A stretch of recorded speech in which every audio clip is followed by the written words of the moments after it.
ನಮಸ್ತೆ ಸ್ನೇಹಿತರೆ, ಇವತ್ತು ಎಣ್ಣೆ ಇಲ್ಲದೆ ಯಾವ ಅಡುಗೆ ಆಗುತ್ತೆ ಹೇಳಿ? ಮನೆಯಲ್ಲಿ ಯಾವುದೇ ಆಹಾರ ಪದಾರ್ಥ ಇರಲಿ ತಯಾರಿಸೋಕ್ಕೆ ನಿಮ್ಗೆ ಎಣ್ಣೆ ತುಂಬ ಮುಖ್ಯ. ಆದರೆ ಎಣ್ಣೆ ಬರೀ ಅಡುಗೆ ತಯಾರಿಸೋಕ್ಕಷ್ಟೇ ಅಲ್ಲ, ನಿಮಗೆ ಗೊತ್ತಿರಲಿ ನಮ್ಮ ದೇಹದ ಅಂಗಾಂಗಗಳ ಆರೋಗ್ಯಕ್ಕೂ ಎಣ್ಣೆ ಪೂರಕ.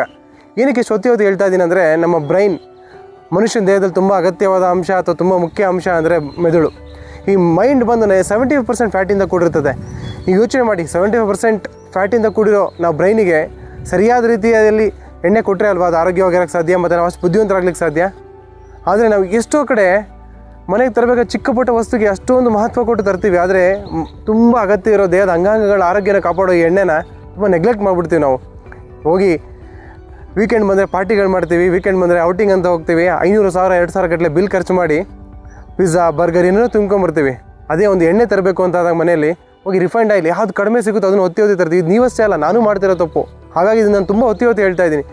ನಾವು ತುಂಬ ಅಗತ್ಯ ಇರೋ ವಸ್ತುನ ಅತಿ ಕಡಿಮೆ ಬೆಲೆ ಹುಡುಕ್ತೀವಿ, ಯಾವುದಕ್ಕೆ ಮಹತ್ವ ಕೊಡಬಾರ್ದಲ್ಲ ಅದಕ್ಕೆ ತುಂಬ ಒತ್ತು ಕೊಡ್ತೀವಿ. ಫಾರ್ ಎಕ್ಸಾಂಪಲ್, ಒಂದು ಟಿ ವಿನೋ ರೆಫ್ರಿಜರೇಟ್ರೋ ಒಂದು ಕಾರ ತರಬೇಕು ಮನೇಲಿ ಅಂದರೆ ನೀವು ಇಡೀ ಮನೆ ಮಂದಿ ಕುತ್ಕೋತೀರಾ, ಚರ್ಚೆ ಮಾಡ್ತೀರಾ, ಒಂದಕ್ಕಿಂತ ಒಂದು ಬೆಸ್ಟ್ ಬೇಕು ಅಂತ ತರ್ತೀರಾ.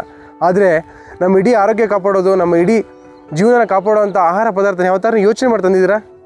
ಖಂಡಿತ ಇಲ್ಲ, ಇದು ನೀವಲ್ಲ, ನಾನು ಮಾಡೋ ತಪ್ಪು. ಹಾಗಾಗಿ ಇದನ್ನು ಒತ್ತಿ ಹೇಳ್ತಾ ಇದ್ದೀನಿ.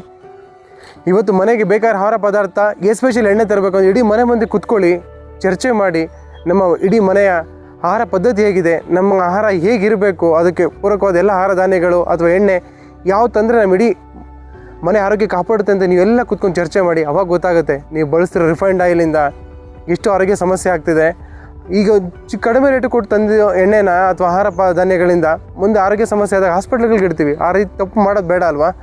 ನಾವು ತುಂಬ ಕೂಲಂಕುಷವಾಗಿ ಚರ್ಚೆ ಮಾಡಿ ಒಂದು ಸ್ಟಡಿ ಮಾಡಿ ಇವತ್ತು ಎಲ್ರಿಗೂ ಫಿಂಗರ್ ಟಿಪ್ಸಲ್ಲೇ ಮಾಹಿತಿ ಇದೆ. ನಿಮ್ಮ ಮೊಬೈಲ್ಗಳು ಇಟ್ಕೊಳ್ಳಿ, ನಿಮ್ಮ ಮನೆ ಆಹಾರ ಪದಾರ್ಥಕ್ಕೆ ಅಥವಾ ನಿಮ್ಮ ಮನೆಯ ಆಹಾರ ಪದ್ಧತಿಗೆ ಸಪೋರ್ಟ್ ಮಾಡುವಂಥ ಆಹಾರ ಧಾನ್ಯಗಳು ಅಥವಾ ಎಣ್ಣೆಗಳು ಯಾವುದಿದ್ದರೆ ನಿಮ್ಮ ಇಡೀ ಆರೋಗ್ಯನ ಕಾಪಾಡುತ್ತೆ ಅಂತ ಚೂರು ಯೋಚನೆ ಮಾಡಿ. ಆವಾಗ ನಿಮಗೆ ರಿಫೈಂಡ್ ಆಯಿಲ್ ಗ್ರೇಟಾ ಅಥವಾ ಕೋಲ್ಡ್ ಪ್ರೆಸ್ ಆಯಿಲ್ಸ್ ಗ್ರೇಟಾ ಅಥವಾ ಗಾಣದ ಎಣ್ಣೆಗಳು ಗ್ರೇಟಾ ಅಂತ ಗೊತ್ತಾಗ್ತಾ ಹೋಗುತ್ತೆ. ಆಗ ನಿಮ್ಮ ಮನೆಗೆ ಸರಿಯಾದ ಆಹಾರ ಪದಾರ್ಥ ತರ್ತೀರಾ. ಇದ್ರ ಮೂಲಕ ಇಡೀ ಮನೆ ಮಂದಿ ಆರೋಗ್ಯ ಕಾಪಾಡ್ತಾ ಹೋಗುತ್ತೆ. ಇದಿಷ್ಟೇ ಅಲ್ಲ, ಮನೇಲಿ ಒಂದು ಮಗು ಇದೆ ಅಂದ್ಕೊಳ್ಳಿ, ಅದು ಮೆದುಳು ಚುರುಕಾಗಬೇಕು ಅಂತ ನೀವೇನೋ ಸಪ್ಲಿಮೆಂಟ್ಸ್ ಕೊಡೋ ಅವಶ್ಯಕತೆ ಇಲ್ಲ. ಸರಿಯಾದ ಎಣ್ಣೆ ಕೊಡಿ. ಯಾಕಂದರೆ ಬ್ರೈನಲ್ಲಿ ಹೇಳಿದ್ನಲ್ವಾ 70% ಫ್ಯಾಟ್ ಇರುತ್ತೆ. ಈ ಸರಿಯಾದ ಫ್ಯಾಟ್ ಹೋದರೆ ಅದಕ್ಕೆ ಮತ್ತೆ ಇನ್ನೂ ಸಪೋರ್ಟ್ ಮಾಡುತ್ತೆ. ತುಂಬ ಚೆನ್ನಾಗಿ ಬ್ರೈನ್ ಫಂಕ್ಷನಾಲಿಟಿ ಇಂಪ್ರೂವ್ ಆಗ್ತಾ ಹೋಗುತ್ತೆ, ಮಗು ಅಷ್ಟು ಚುರುಕಾಗ್ತಾ ಹೋಗುತ್ತೆ. ಅಷ್ಟೇ ಅಲ್ಲ, ಇಡೀ ದೇಹದ ಅಂಗಾಂಗಗಳ ಆರೋಗ್ಯಗಳನ್ನು ಎಣ್ಣೆ ಸರಿಯಾದ ಎಣ್ಣೆ ಕಾಪಾಡ್ತಾ ಬರುತ್ತೆ. ಇಲ್ಲದಿದ್ದರೆ ನೀವು ನೋಡಿರ್ತೀರ ಸುಮಾರು ಜನಕ್ಕೆ ಚಿಕ್ಕ ವಯಸ್ಸಿಗೆ ಹಾರ್ಟ್ ಅಟ್ಯಾಕು, ಚಿಕ್ಕ ವಯಸ್ಸಿಗೆ ಲಿವರ್ ಫೇಲ್ಯೂರ್, ಈ ಥರ ಸುಮಾರು ಆರೋಗ್ಯ ಸಮಸ್ಯೆಗಳು ಕಾಡ್ತಾ ಹೋಗುತ್ತೆ. ಅದರಿಂದೆಲ್ಲ ದೂರ ಇರಬೇಕಂದ್ರೆ ಒಂದೇ ದಾರಿ, ಇಡೀ ಮನೆ ಮಂದಿ ಕುತ್ಕೊಳ್ಳಿ, ಚರ್ಚೆ ಮಾಡಿ, ಸರಿಯಾದ ಆಹಾರ ಪದಾರ್ಥಗಳನ್ನ ಸರಿಯಾದ ಎಣ್ಣೆಗಳನ್ನ ಮನೆಗೆ ತೊಗೊಂಬನ್ನಿ. ಇಡೀ ಮನೆ ಕುಟುಂಬ ಸದೃಢವಾಗಿರಿ, ಆರೋಗ್ಯದಿಂದ ಇರ್ರಿ. ಸರ್ವೇ ಜನ ಸುಖಿನೋ ಭವಂತು.